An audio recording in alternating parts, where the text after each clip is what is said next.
Right. Assalamu alaikum wa rahmatullah. Excellency Prime Minister Dr. Mustafa Madbouli, all protocol observed, as the good Africans would say in such a context. We cannot really recognize everyone at the panel and those who are in the audience and those who are following up this important event.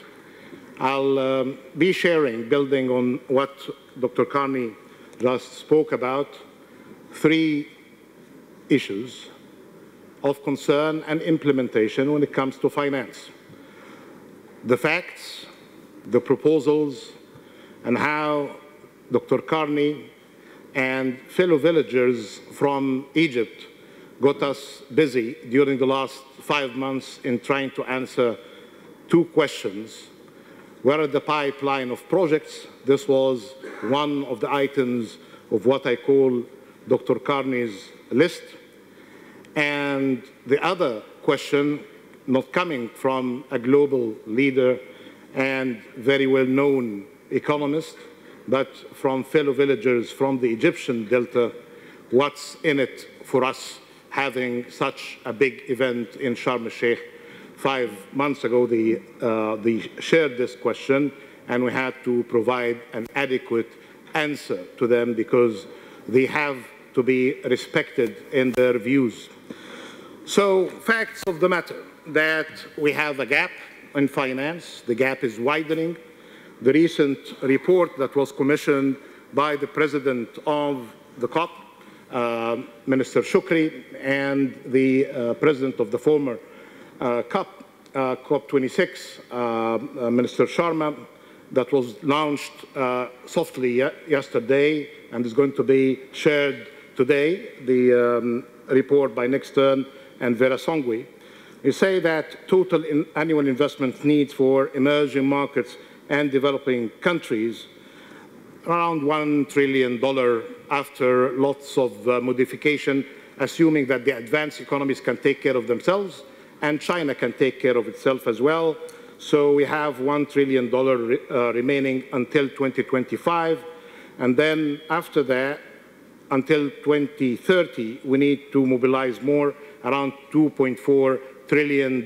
This is the most conservative figure when it comes to gaps on finance.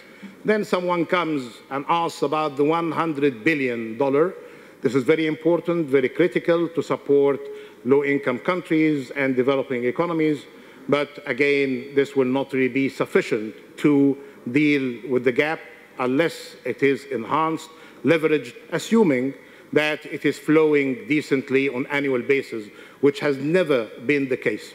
I have a group of people with some sort of trust in the global financial architecture, assuming that such figure is additional. There is no additionality whatsoever. It's a fallacy. Climate finance, development finance, even humanitarian finance are coming all from the same pool.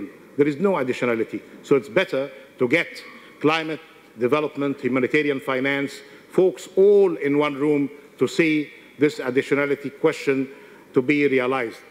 When we say that advanced economies are not fulfilling their promise, it's a mistake, because 6 or 7 of them are doing what they should be doing, but we have the rest of the 23 countries not doing their job.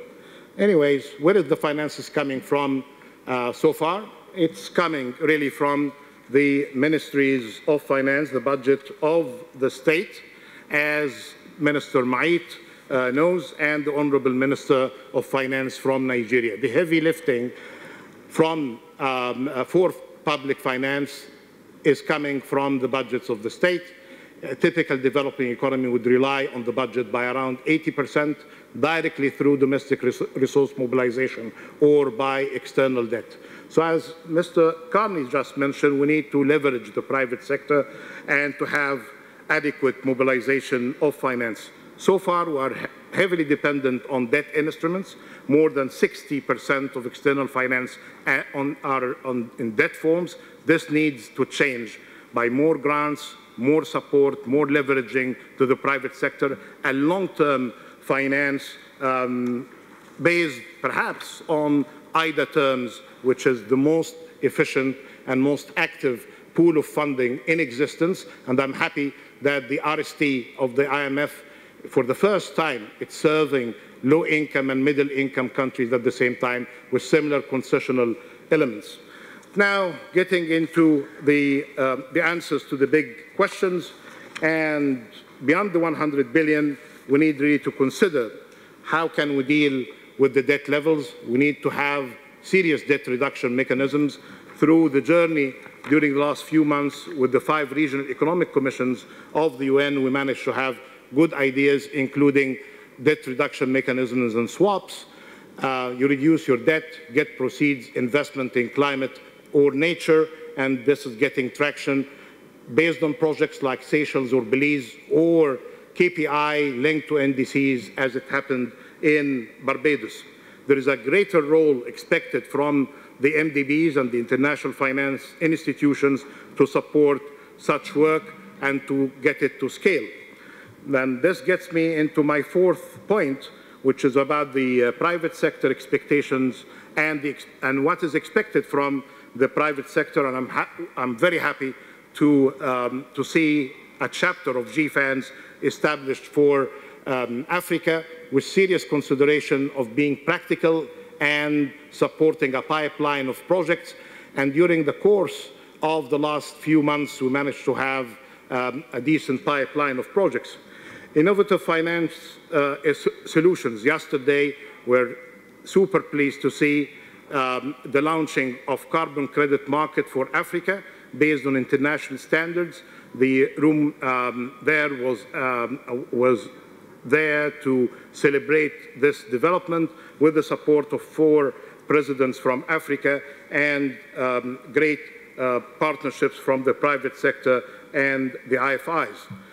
On ESG finance, we're very pleased to see a report long awaited for, just launched again yesterday, on dealing with greenwashing, and that was the report led by Minister McKenna, that was tasked by the Secretary General of the UN to deal with greenwashing, and there is a great deal of work that is required in order to have better alignment with disclosure and regulatory requirement there without overwhelming the system with unneeded regulations, but we need to take that all seriously.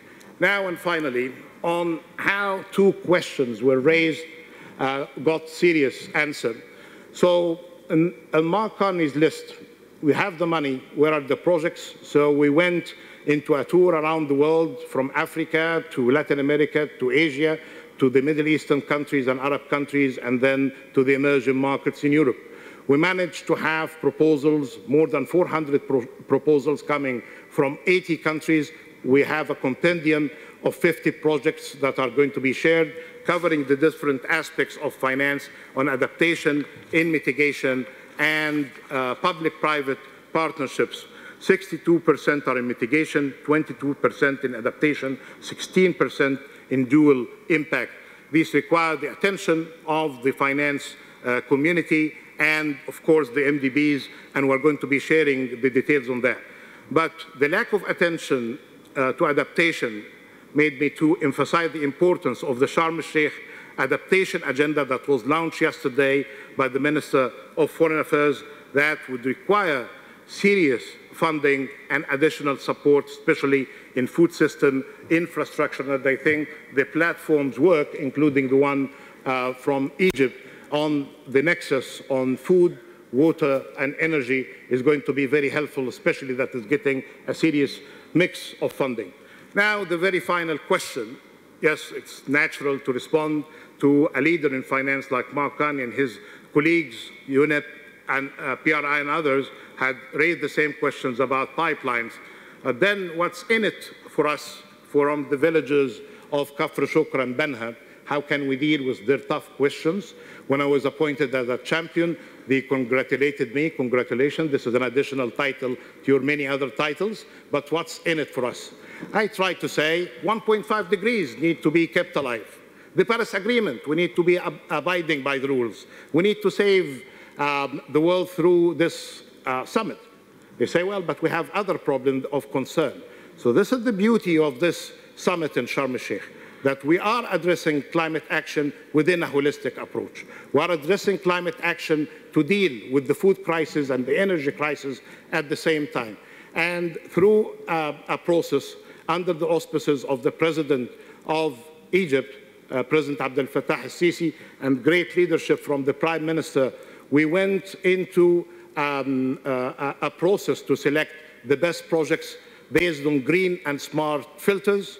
And we launched this process. I'm happy that the Prime Minister decided that this is going to be an annual feature of the work, a competition to select the best projects, large, middle-sized, small enterprises, women-led projects, youth startups, and community-led projects. And they are all being showcased here in Sharm el-Sheikh and the Green Zone.